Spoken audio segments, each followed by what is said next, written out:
Jai Mahamaya ki jai, Vishveshvari Mata ki jai. We'll continue with chapter 43 from the Srimad Devi Bhagavatam. Narada said to Narayana, when clarified butter is poured as libations in all the sacrificial ceremonies to the gods, Swaha is to be uttered everywhere as excellent and commendable. So Swada is to be repeated in the offerings when the oblations are offered to the Pitras, the deceased ancestors. Then again, Dakshina, the sacrificial fee, is always to be paid as right and excellent. So, O knower of the Vedas, I like to hear the accounts of Swada and Dakshina, Swaha, and their merits. Please tell me now about them. Hearing the words of Narada, Narayana Rishi smiled and began to speak the very ancient words of the Puranas. Narayana said, before the creation, the Devas assembled in the beautiful Brahma's council to decide on their food question. They all brought to the notice of Brahma the scarcity about their food. Brahma promised to remove their food difficulties and began to chant hymns to Vishnu. Narada said, O Lord, Bhagavan Narayana himself, incarnated in part as sacrifice. Are not the Devas satisfied when the Brahmanas pour oblations of ghee to the Devas in their sacrifices? Narayana said, O Muni, the Devas in fact did not get the offerings of the clarified butter that were poured in with devotion in sacrificial acts by the Brahmanas and the Kshatras. So they were very much depressed and went again to the council of Brahma and informed him that they could not get any food for themselves. On hearing this, Brahma at once meditated and took refuge of Sri Krishna. Krishna advised them to worship Mula Prakriti. Brahma then, by the command of Sri Krishna, began to meditate on Prakriti, worship her, and chant hymns to her. Then from the part of Prakriti, an all-powerful Devi appeared. She was very beautiful, Swama, of a blue color, and very lovely. This Devi was Swaha. She looked always gracious with a smile in her face. It seemed that she was always ready to show favor toward the bhaktas. She appeared before Brahma and said, O lotus-born, want any boon you desire? Hearing her words, the Creator spoke reverently to her. O Devi, let thou be the burning power of the fire. Without thee, fire would not be able to burn anything. At the conclusion of any mantra, whoever taking thy name will pour oblations in the fire to the gods will cause those oblations to go to the heavens and reach them, and then they will be very glad. O Mother, let thou be the wealth of the fire, the beauty and housewife of fire. Let thou be incessantly worshipped in the regions of the gods and amongst men and other things. Hearing these words of Brahma, Swaha Devi became very sad and expressed her own intentions. I will get Krishna as my husband. Let me perform tapasya as long as it takes. This is my object. All other things are false as dreams. I always meditate with devotion on the lotus feet of Sri Krishna, serving which you have become the creator of this world. Shiva has become the conqueror of death. Anantadeva is supporting the universe. Dharma is the witness of the virtuous. Ganesh is getting first all things, the first worship. Prakriti Devi has become the adorable of all, and the Munis and the Rishis respected by all. O child, having spoken thus to the lotus-born Padma, with her lotus face, meditating incessantly on the lotus feet of Sri Krishna, free from any disease, started to perform tapasya for attaining him. She first of all stood on one leg and practiced austerities for 1 lakh years.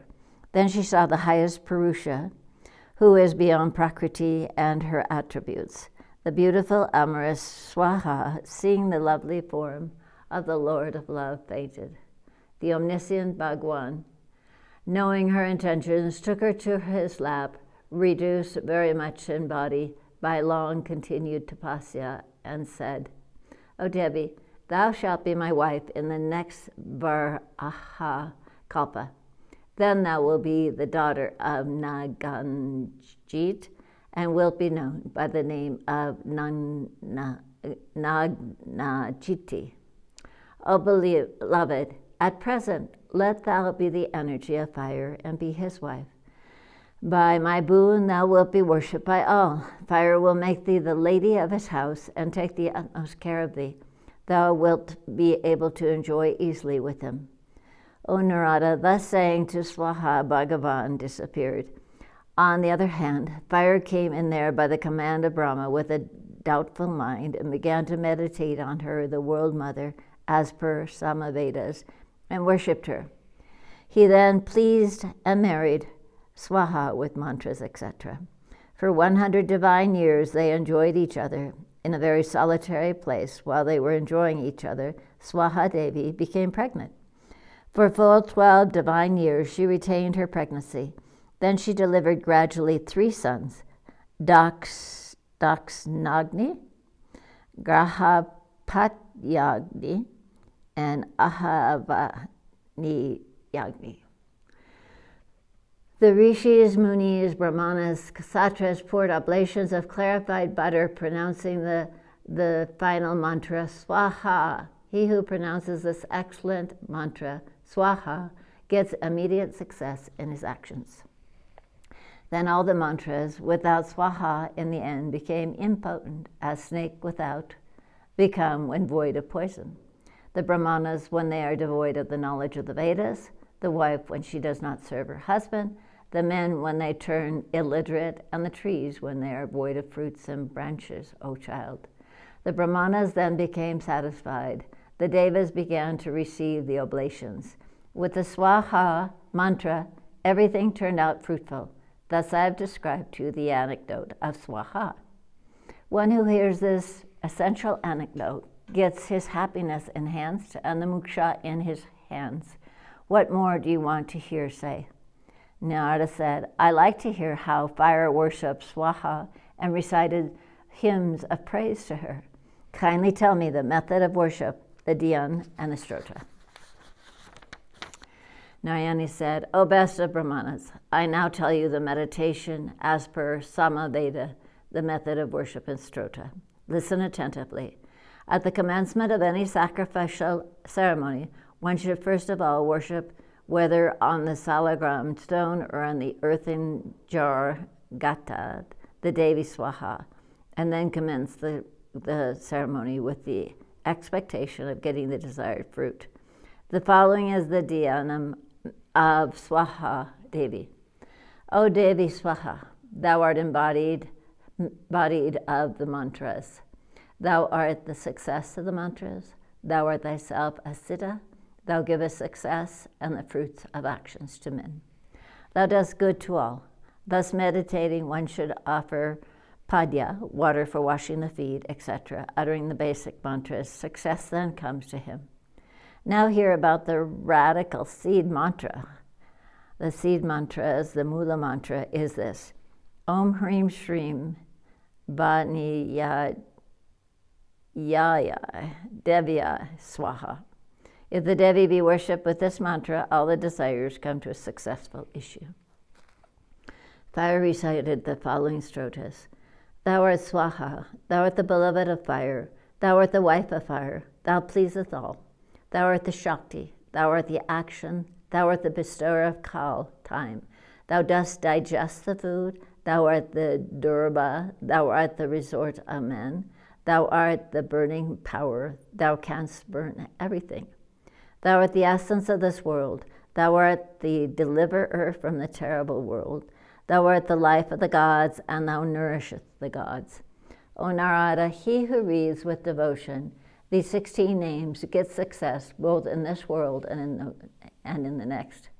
None of his works become deficient in any way. Rather, all the works are performed successfully and with successful issue. Reading this stotam, one who has no wife gets a wife. So much so that the man who recites this stota gets for his wife equal to Ramba, the heavenly nymph, and passes his time in greatest bliss. Here ends the 43rd chapter of the 9th book on the history of Swaha in the Srimad Devi Bhagavatam, the Mahapuranam, 18,000 verses, by Maharishi Veda Vyasa. Jai Mahamaya ki jai, Vishveshwari Mata ki jai, Bole Baba ki jai.